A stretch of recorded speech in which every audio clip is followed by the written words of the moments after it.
Yes yun, good morning mga boss. Ayan, it's me again, ang inyong boss Noli Vlog, muling nagbabalik. At welcome na naman po tayong muli sa isa na naman nating episode. At welcome back tayo dito sa IEJ Game Farm. Ayan, at welcome back sa ating munting YouTube channel.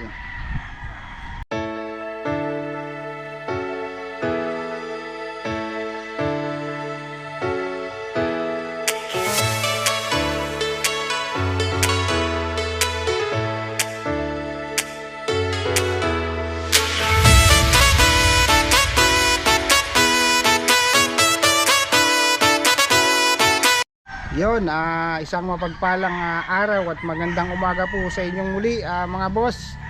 So ngayon tayo ay napadpad naman muli dito sa Tanawan, dito sa farm ng isa sa mga idol, sa mga sikat. Ayan, ito ay ang AEJ Game Farm.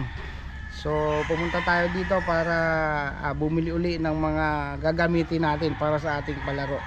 Ayan, dahil yung unang mga nabili natin ay mabilis na sold. Ayan, maraming salamat dun sa mga tumangkilik, ayan, dun sa ating ginagawang palaro at dun sa mga sumusuporta. Ayan, at mga boss, bago tayo mag-umpisa, sa shoutout muna natin yung ating solid na followers at mabait na buyer. At shoutout kay boss Glenn Buenaflor ng Agusan del Norte. Ayan, so yun yung isa sa mga buyer natin na bumalik dahil ang nabili daw niya, sabi niya according sa kanya mga nanalo.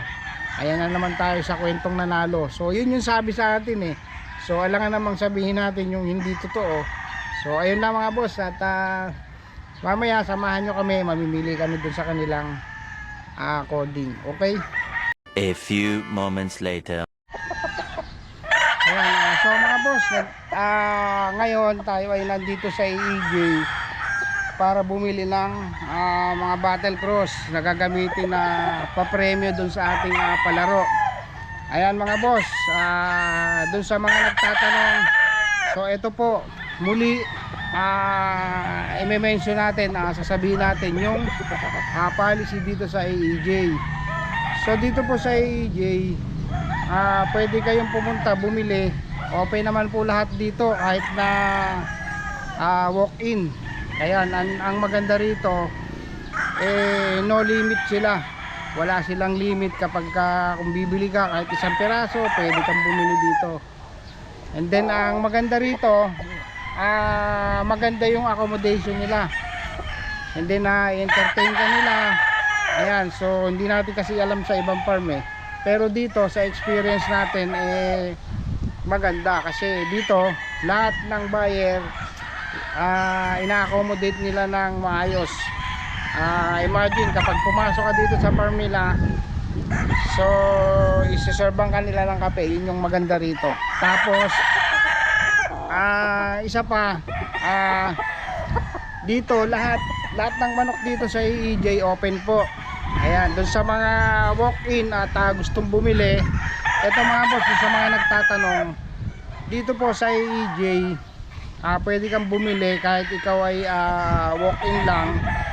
So pwede kang bumili kahit na isang piraso lang, pwede rito, walang limit. Eka nga, anytime pwede kang pumunta rito, bumili, pwede kang bumili ng isa.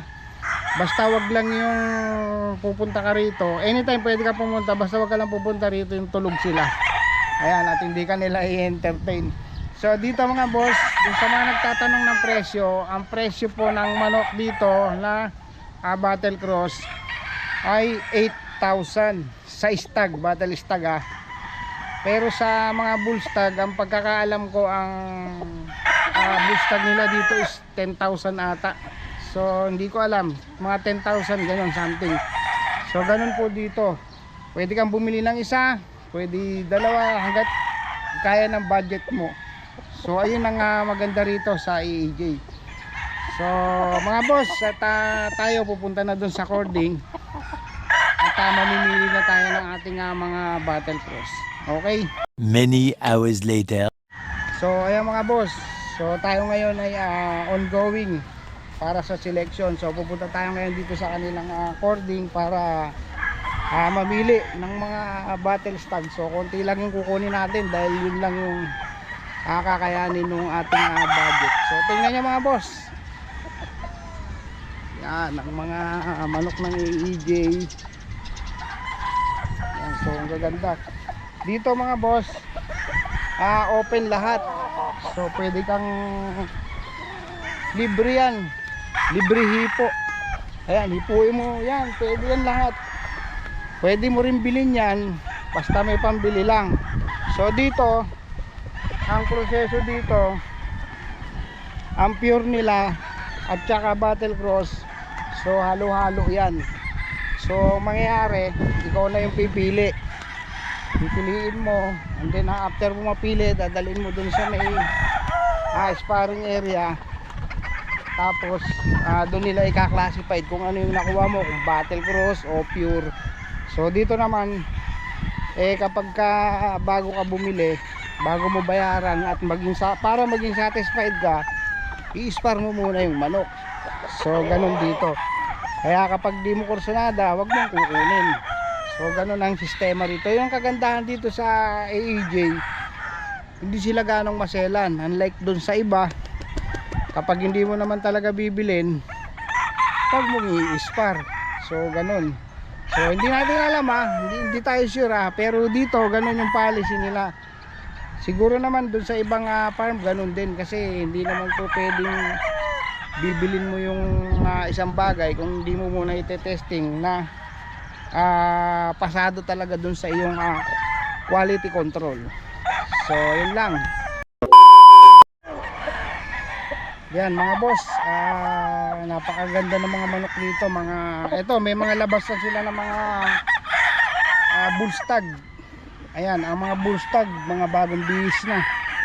Ang gaganda, ang pupogi mga boss, ang pupogi, mga bull stag nila dito. Sa pagkakaalam ko, ang bull stag nila dito is 10,000 mga boss. Ayan, sa mga nagtatanong, ang bull stag nila 10,000, no limit. Ayan, or unlimited. As long as na kaya mong bayaran, pwede.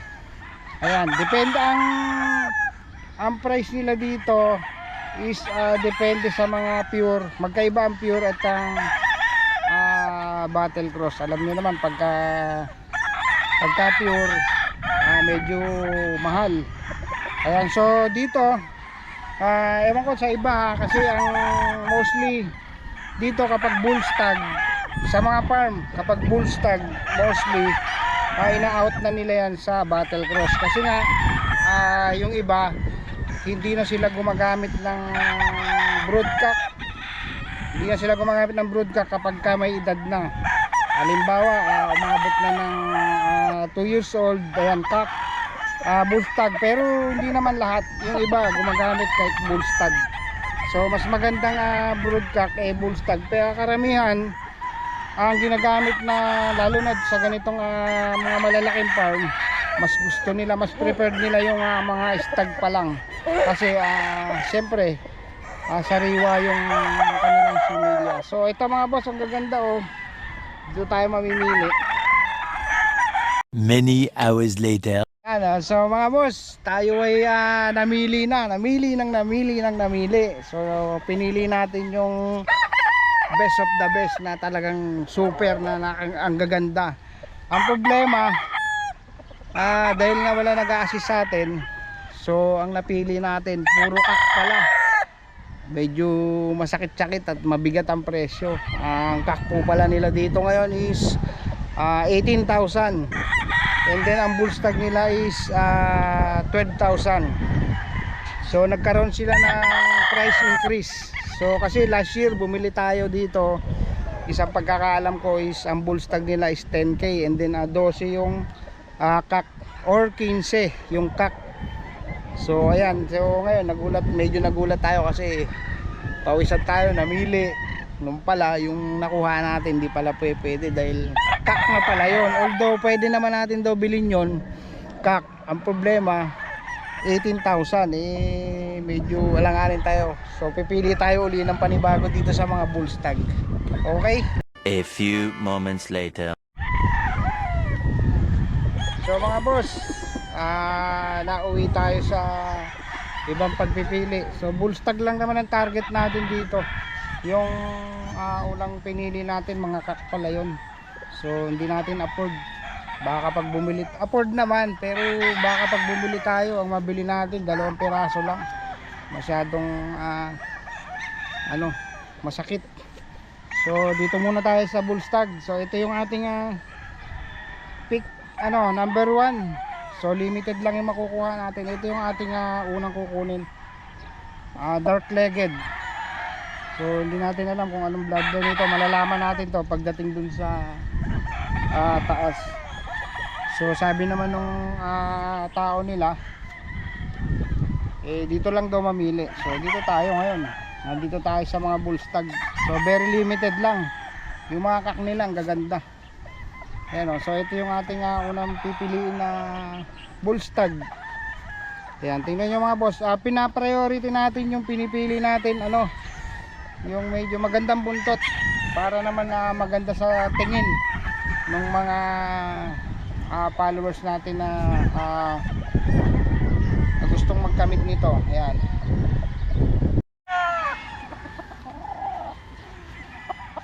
Ayan, so dito tayo ngayon sa pangalawang pick. So mas maganda talaga pagka pipili ka yung pongkan. Ayan naman ang karamihan na gustong-gusto ng mga magsasabong, pongkan.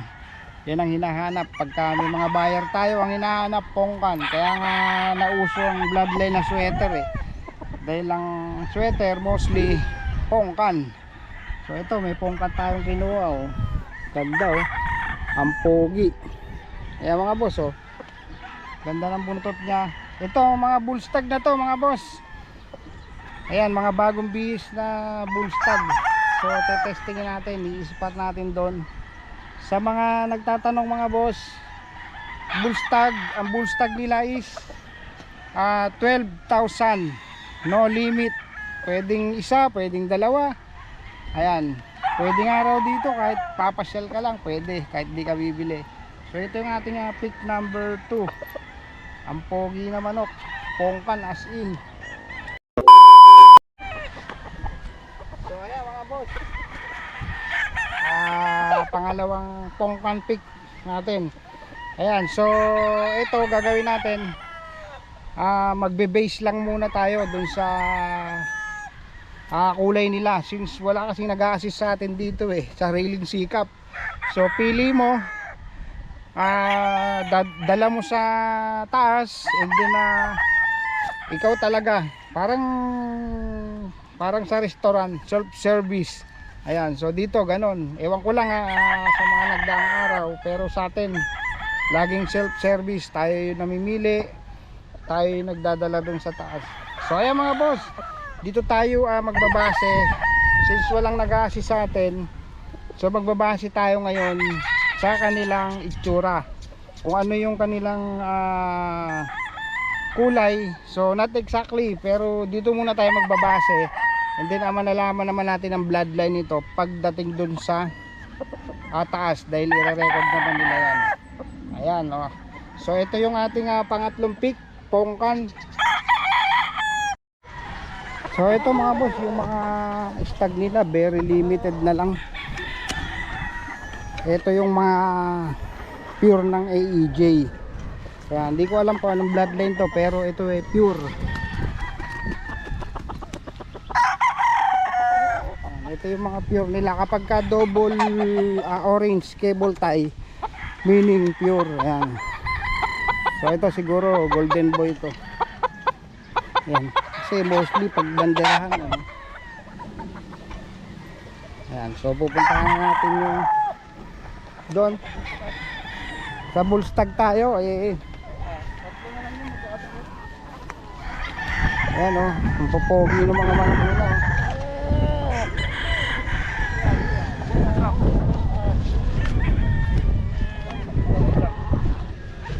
Hindi na tayo kumuha ng stag kasi medyo alanganin ako sa stag. Karamihan dito pure sa stag nila. And then yung battle cross, alanganin ako. Kukuha tayo ng kahit medyo mahal yung bull stag, okay lang.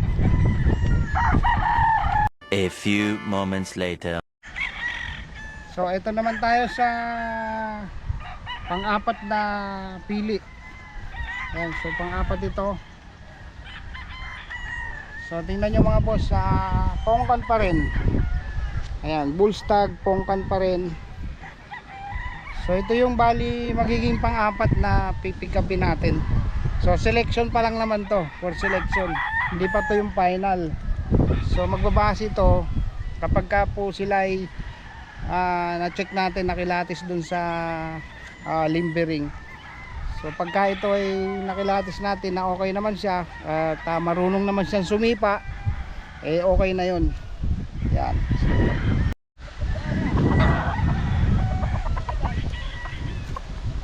So nasa pang-lima. So dito tayo sa pang-lima ngayon na pongkan pa rin. Ayan, doon sa walang kamatayang pongkan. So ito yung hinahanap kasi ng karamihan na magsasabong, lalo na sa mga newbie na magpongkan. Talaga namang yun yung choices nila. Ayan, so tinitingnan natin. Unang-una, pag nagsiselection tayo, lalo na kapag medyo kailangan salan-sala, unang-una chine-check natin yung mata. Minsan kasi hindi natin mapansin, magkaiba yung kulay. So titingnan natin o kaya may kirat o may basta may diferensya yung mata. So ina-out na natin yun. Yung pangalawa, yung paa kailangan diretso, yung buntot kailangan buo, kasi kapag kapangit ang buntot ng manok, so yung buntot kasi ng manok, ito yung nagdadala sa kanila, ito yung pinaka nagpapabuo. So dapat buo. So ito yung ating pick number 5, pongkan. Many hours later. Yan, so ito yung pinaka last pick natin, mga boss, pongkan pa rin. Yung pinaka last pick natin, pongkan pa rin. At syempre maganda yung buntot niya. So hindi tayo kumuha ng pangit kasi ibabase natin yung presyo dun sa appearance ng manok. Pangit naman kapag yung presyo niya medyo maanghang, tapos ang kukunin mo pwede na yan, eh wala. So kailangan salang mabuti. Ito yung pinaka last natin na titingnan for selection. Ayan, so dadali na natin sila sa taas, and then magte-testing na tayo ng ispar. I-ispar na natin sila. Okay? So ayan mga boss, medyo limited lang yung napili natin. Ang nakuha natin ay 5 peraso lang, kasi since na medyo may presyo, eh siyempre kailangan mandatory selected. Yan, mandatory selection kailangan natin para ano. So ito yung isa sa nakuha natin, puro pongkan yung nakuha natin. Ayan mga boss, abang-abang lang kayo dun sa mga bettors natin dyan sa GC. Shoutout po sa inyong lahat, at hindi mo na kayo pwedeng isa-isahin. Ayan, abangan nyo itong mga boostag natin sa EJ. At pagdating nito, i-arrange natin agad. So ayun lang mga boss, at tayo babalik na sa Manila, at dito na rin natin tatapusin ang ating munting vlog. Sa mga boss po natin dyan na mapapadaan dito sa ating munting YouTube channel, iniimbitahan ko po sana kayo na mag-subscribe, mag-like po kayo at mag-share, and then hit yung ating notification bell, at nang sa ganon maging updated kayo sa mga ina-upload natin na video. So ayun lang mga boss, maraming salamat at good luck. I know gold is not enough.